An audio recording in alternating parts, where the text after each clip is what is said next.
হুদাইবিয়ার সন্ধির পর অবশেষে মুসলমানরা অ্যাটেনশন দিল ইহুদিদের উপর, কারণ প্রত্যেক পদে পদে ইহুদিরা মুসলমানদের সাথে গাদ্দারি করেই গিয়েছে। এমনকি খন্দকের যুদ্ধের মতন কঠিন সিচুয়েশনে ইহুদিরা মারাত্মক গাদ্দারি করে এবং কি নবীর সাথে করা চুক্তিটা তারা ভেঙে দেয় আর তারা মুসলমানদের উপরে অ্যাটাক শুরু করে দেয়। আচ্ছা, ইহুদিদের উপর যে অ্যাটেনশনটা দিয়েছে সেটা হুদাইবিয়ার সন্ধির পরে সম্ভব হয়েছে, কেননা মুসলমানদের এই চিন্তা ছিল যদি আমরা ইহুদিদের গাদ্দারির কারণে ইহুদিদের পিছনে দৌড়াই তবে মক্কাবাসীরা এসে মুসলমানদের উপরে অ্যাটাক করে দিবে, এতে আমাদের অনেক বড় ক্ষতি হবে।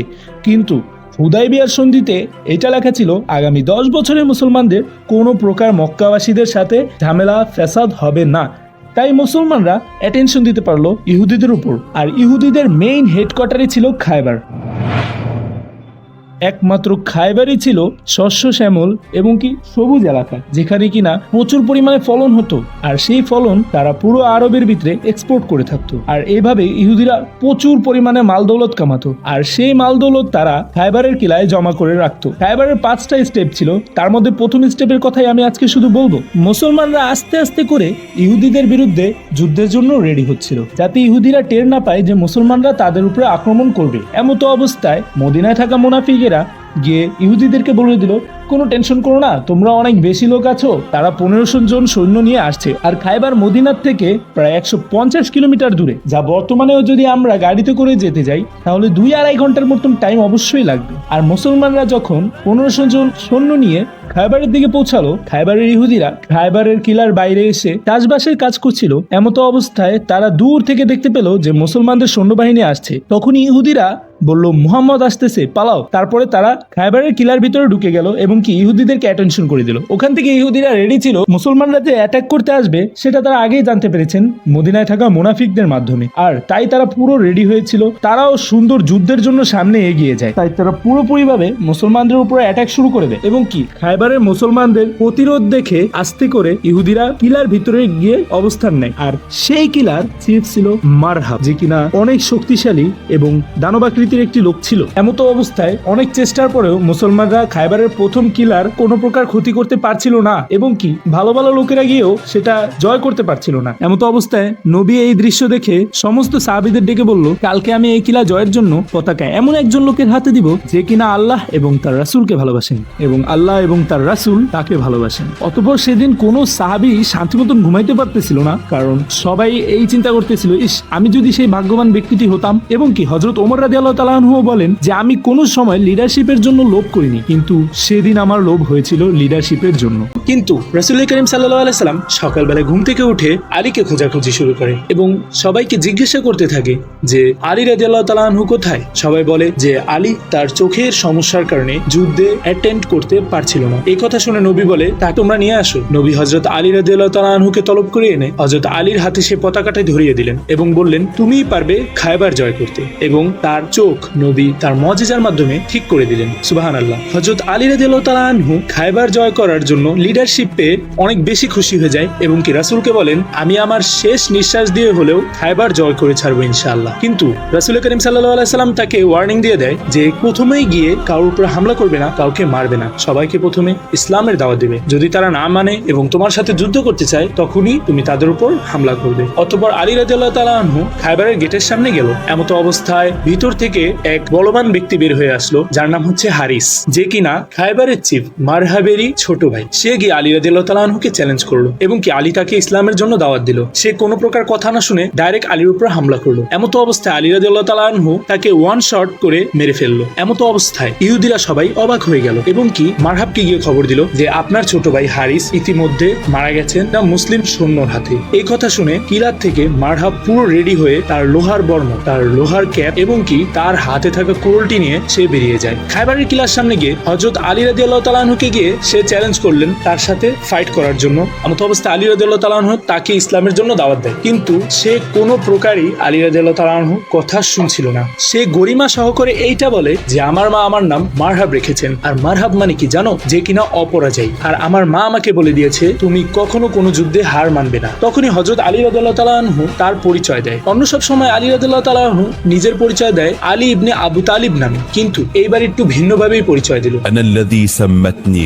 উম্মি হায়দারা এর মানে হচ্ছে আমার মা আমার নাম হায়দার রেখেছে। তখনই মারহাবের একটি কথা মনে পড়ে যায়, তার মা তাকে বলেছিল তুই সারা জীবন আনডিফিটেড থাকবি, হায়দার নামে কোনো ব্যক্তির সাথে কখনো লড়বি না, যেদিন লড়বি সেদিনই তো শেষ দিন। অতঃপর তারপরেও সে তার সামনে হায়দারকে দেখে ভয় না পেয়ে সামনে এগিয়ে যায় হায়দারের বিরুদ্ধে যুদ্ধ করতে। এমত অবস্থায় আলী রাদিয়াল্লাহু তাআলা আনহুকে সে অ্যাটাক করে। 3 বার আলী রাদিয়াল্লাহু তাআলা আনহুকে অ্যাটাক করার পর আলী রাদিয়াল্লাহু তাআলা আনহু 3 বারই অ্যাটাক প্রতিরোধ করে আর লাফ দিয়ে গিয়ে আল্লাহর নাম নিয়ে মারহাবের মাথার লোহার বর্মর উপরে কোপ দেয় এবং তার মাথার মাঝখান থেকে শুরু করে মাটিতে গিয়ে তলোয়ার পড়ে। অতঃপর মারহাব পুরো মাঝখান থেকে 2 ভাগ হয়ে যায় আর এর মাধ্যমে খায়বারের চিফ মারহাব মৃত্যুবরণ করে। এটা দেখে ভিতরে থাকা ইহুদিরা তাদের সকল সৈন্যবাহিনী নিয়ে হযরত আলীর উপরে অ্যাটাক করতে যায়, কিন্তু আলী রাদিয়াল্লাহু তাআলা আনহু প্রতিরোধ দেখে তারা দৌড়ে গিয়ে আবার খায়বারের কিলার ভিতরে ঢুকে আর খায়বারের দরজা ভিতর থেকে বন্ধ করে দেয়। এমত অবস্থা আলী রাদিয়াল্লাহু তাআলা আনহু দেখলো খায়বারের দরজা অনেক বড়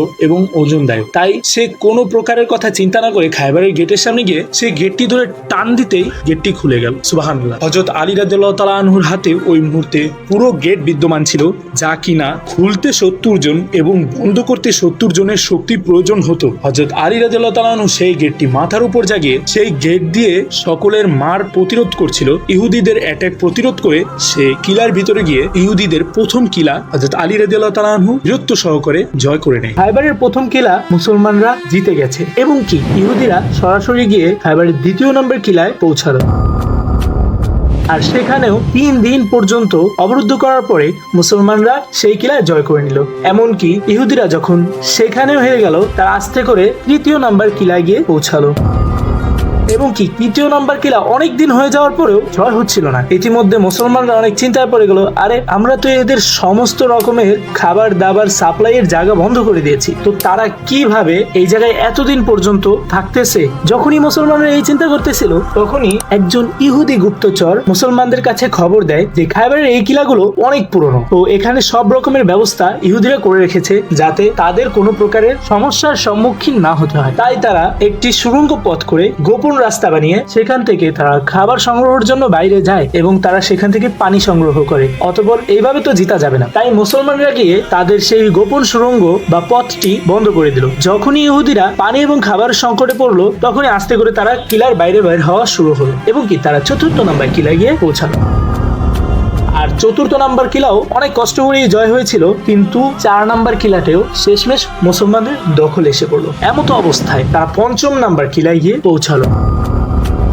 ইহুদিরা যখন 5ম নাম্বার কিলায় গিয়ে পৌঁছালো, তখন 5ম নাম্বার কিলাটি ছিল খুবই হার্ড এবং শক্ত, যা কিনা জয় করা অনেকটাই কষ্টকর এবং কঠিন এবং কি ইহুদিরা এটা ভেবে রেখেছিল এই কিলা তো ফাতা করা সম্ভবই না। তো তারা একটু টেনশন মুক্ত ছিল, কারণ এই কিলার দেওয়ালগুলো অনেক মজবুত এবং টেকসই ছিল, যে কারণে কিনা এই কিলার ভিতরে প্রবেশ করা অনেকই কষ্টকর ছিল। আর সেই কিলাটি ছিল পাহাড়ের উপর সাইড থেকে, যেখানে কিনা সৈন্যরাও সহজে যেতে পারবে না, সেখান থেকে ইহুদিরাও উপর থেকে তীর নিক্ষেপ বা নানান রকম আঘাত হানতে পারে। তাই রাসূল করিম সাল্লাল্লাহু আলাইহি সাল্লাম ওই মুহূর্তে টেকনোলজির ফুল ইউজ করে সে র‍্যাম্প এবং ক্যাটাপুল দিয়ে খায়বারের 5 নাম্বার কিলার বড় বড় দেয়ালগুলোতে ধারাধার অ্যাটাক করতে থাকলো। এমতো অবস্থায় খায়বারের কিলা কমজোর হতে থাকলো। খায়বারের কিলা কমজোর হওয়ার পরে সেটি এক সময় ভেঙে গেল। আর একটা কথা বলিনি, খায়বারের 5ম নাম্বার কিলা তারা একেবারেই জয় করা অসম্ভব মনে করেছিল, কারোর পক্ষে এটা জয় করা সম্ভব না, সেটা তারা ভেবে নিয়েছিল। তাই সেখানে যত রকমের মাল দৌলত আছে সব সেখানেই রাখতো। আর ভালোভাবে খেয়াল করলে দেখবেন